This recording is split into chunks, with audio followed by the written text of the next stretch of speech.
नमस्ते विद्यार्थियों। आज की इस कालांश में हम पढ़ेंगे जो हमने पढ़ा था कश्मीरी सेब। तो कश्मीरी सेब पाठ का प्रश्नोत्तर हम लोगों ने पहले ही वार्तालाप में कर लिए थे। तो आज की इस कालांश में हम पढ़ेंगे जो भाषा अध्ययन का है। यहाँ में भाषा अध्ययन में दिया गया है कि दिए गए उदाहरण को देखकर निम्नलिखित शब्दों से वाक्य बनाओ। तो ये पहला जो दिया गया है, एक उदाहरण दिया है, सुबह करीम शाम को घर लौटता है। ये क्या दिया कि सुबह दिए गए उदाहरण को देखकर निम्नलिखित शब्दों से वाक्य बनाओ, यानी इसका विपरीत कर दिया गया है। सुबह दिया गया है लेकिन यहाँ में क्या लिखा गया है, शाम लिखा गया है, यानी करीम शाम को घर लौटता है। इसके बाद है अमीर। तो अमीर को क्या करना है, अमीर को गरीब बना देना है, गरीब बना के लिखना है। तो यहाँ में है पश्चिम। तो पश्चिम का उल्टा क्या होगा, पूर्व होगा, पूर्व से लिख लेना। हानि, हानि का उल्टा क्या होगा, लाभ होगा। आशा का उल्टा क्या होगा, निराशा होगा। तो इस मैंने सबका विपरीत शब्द बोल दिए हैं, तो इसका उदाहरण लिख के मुझे व्हाट्सएप में दे देना। बाकी जो 2 नंबर का है, आओ एक बार फिर याद करें। क्या याद करना है कि तुम लोग जानते हो कि संज्ञाओं के मूलतः 3 भेद माने जाते हैं। कितने भेद है संज्ञा के, 3 भेद है। संज्ञा के 3 भेद है, जैसे व्यक्तिवाचक, जातिवाचक और भाववाचक। अभी वस्तुतः संज्ञा शब्द के अन्य 2 भेद वस्तुवाचक और समूहवाचक संज्ञा शब्द जातिवाचक संज्ञा शब्दों के अंतर्गत आते हैं। यहाँ में पहला है व्यक्तिवाचक संज्ञा। जिन शब्दों के द्वारा किसी विशेष व्यक्ति, स्थान, प्राणी आदि का बोध होता है उन्हें व्यक्तिवाचक संज्ञा कहते हैं, यानी नाउन्स। कैसा नाउन्स, पर्सनल नाउन्स। इसके बाद है इसका उदाहरण, जैसे जवाहरलाल नेहरू भारत के प्रथम प्रधानमंत्री थे। तो जवाहरलाल नेहरू भारत के कौन थे, प्रथम प्रधानमंत्री थे। तो भारत का प्रथम प्रधानमंत्री जवाहरलाल नेहरू थे। तो यहाँ में और एक लिख सकते हो, जैसे राजेंद्र प्रसाद भारत के प्रथम राष्ट्रपति थे। दिल्ली भारत की राजधानी है। दिल्ली किसकी राजधानी है, दिल्ली भारत की राजधानी है। तो मुझे ये बताओ कि म्यांमार का राजधानी क्या है। तो म्यांमार का राजधानी अगर किसी को पता हो तो मुझे व्हाट्सएप में दे देना। अगर सबको पता है फिर भी मुझे दे देना। अगर नहीं पता हो तो मैं तुम लोग को दूंगा। तो दिल्ली भारत की राजधानी है। तो मैंने क्वेश्चन क्या किया कि म्यांमार की राजधानी क्या है। तो म्यांमार क्या है, म्यांमार भारत का एक नज़दीकी एक क्या है, देश है, जो हम लोग किससे बसा हुआ है, सामने में है। और म्यांमार का पुराना नाम क्या है वो भी तुम लोग मुझे लिख के देना। इसके बाद है ख नंबर है जातिवाचक संज्ञा। जाति यानी एक जो समूह को समझाता है। जैसे जिन संज्ञा शब्दों में किसी प्राणी, वस्तु आदि की पूरी जाति का बोध होता है उन्हीं जातिवाचक संज्ञा कहते हैं। यानी जाति यानी अभी कोई हिंदू मुस्लिम ऐसा नहीं है, मतलब हिंदू मुस्लिम वो तो जाति है ही, लेकिन एक समूह, जैसे बकरे के पूरा झुंड, इसके बाद कोई जंतु, कोई जीव, कोई पेड़ पौधे, उसके पूरे समूह को क्या कहते हैं, एक साथ समूह कहते हैं। उसी प्रकार यहाँ में जाति शब्द का उच्चारण किया गया है। जैसे उदाहरण भी दिया है, जैसे गाय उपकारी जानवर है। गाय क्या है, उपकारी जानवर है। तो गाय क्या होता है, एक जाति की समूह में आ जाता है। तो पुस्तक से हमें क्या प्राप्त होता है, पुस्तक से हमें ज्ञान प्राप्त होता है। इसके बाद है भाववाचक संज्ञा। जिन संज्ञा शब्दों से किसी भाव, गुण, दशा, कार्य आदि का बोध होता है उन्हें भाववाचक संज्ञा कहते हैं। तो जैसे उदाहरण दिया गया है, जे दोस्तों की सहायता अवश्य करनी चाहिए। दोस्तों की सहायता क्या करनी चाहिए, अवश्य करनी चाहिए। तो दोस्तों की सहायता करो। इसके बाद है फुलवारी की सुंदरता मौन मोह लेती है। तो यहाँ में क्या हुआ, सहायता और सुंदरता, इसकी क्या किया, भाव, जो भाव प्रकट कर रहा है, जो शब्द अपने वाक्य में, इस वाक्य में भाव प्रकट करता है, एक इमोशंस को लाता है, एक फीलिंग्स को लाता है, उसी को क्या कहते हैं, भाव कहते हैं। तो वो भाव क्या है, भाववाचक संज्ञा में इस प्रकार के शब्द को भाव कहते हैं। तो ये भाव क्या होते हैं, हमारे शब्द को पूरा करता है और शब्द में एक क्या करता है, जान डाल देता है, इमोशन आ जाता है। इसी को क्या कहते हैं, भाववाचक संज्ञा। तो इन शब्दों को अच्छी तरह से याद रख लेना कि संज्ञा कितने प्रकार के हैं। संज्ञा 3 प्रकार के हैं, व्यक्तिवाचक, जातिवाचक और भाववाचक। ठीक है।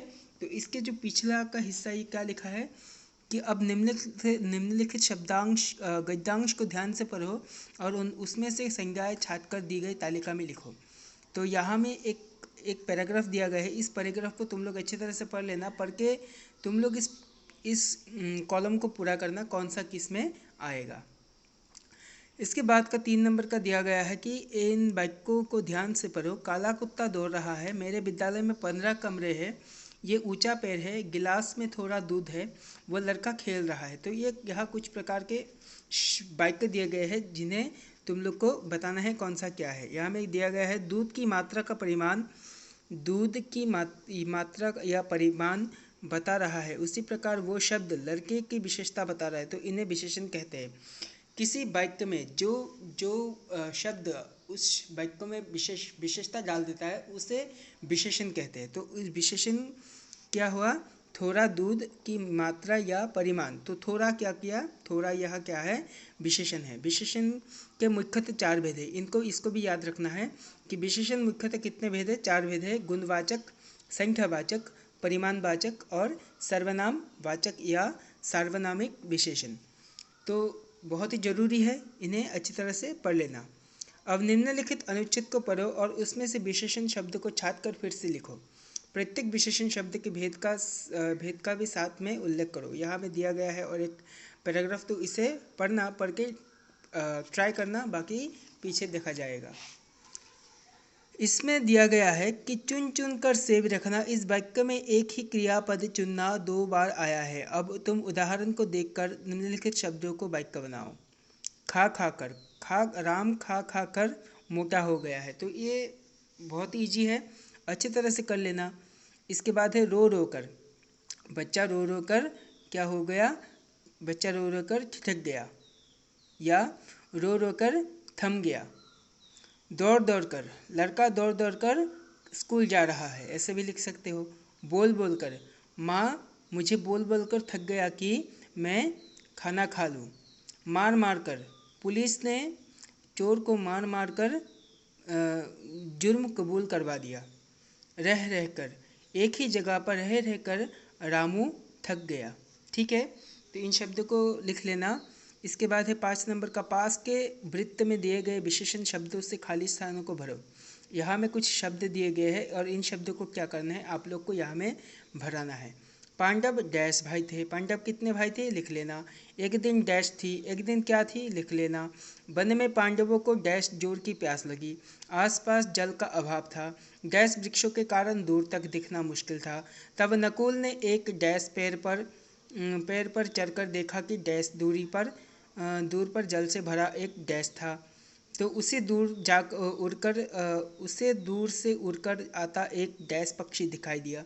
तो ये सब को क्या है, अच्छी तरह से पढ़ लेना और करके मुझे अपने व्हाट्सएप में दे देना। तो व्हाट्सएप में देते वक्त ग्रुप में मत देना, मेरे पर्सनल व्हाट्सएप में देना।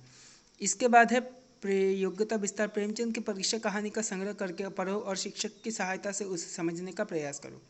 तो जितना दूर हम लोगों ने पढ़ा कि शायद तुम लोग को पता चल ही गया कि प्रेमचंद का जो परीक्षा पाठ है उस पाठ में किस तरह का नीति शिक्षा दिया गया है। प्रेमचंद के पाठ हम लोगों ने पहले पढ़ा, तो उसको अच्छी तरह से देख लेना। इसके बाद है ग्राहक सुरक्षा विषय पर अपने सहपाठियों के साथ चर्चा करो। ठीक है, ये सब हम लोग एकजुट में होकर हम लोग को क्या करना पड़ेगा, चर्चा करना पड़ेगा।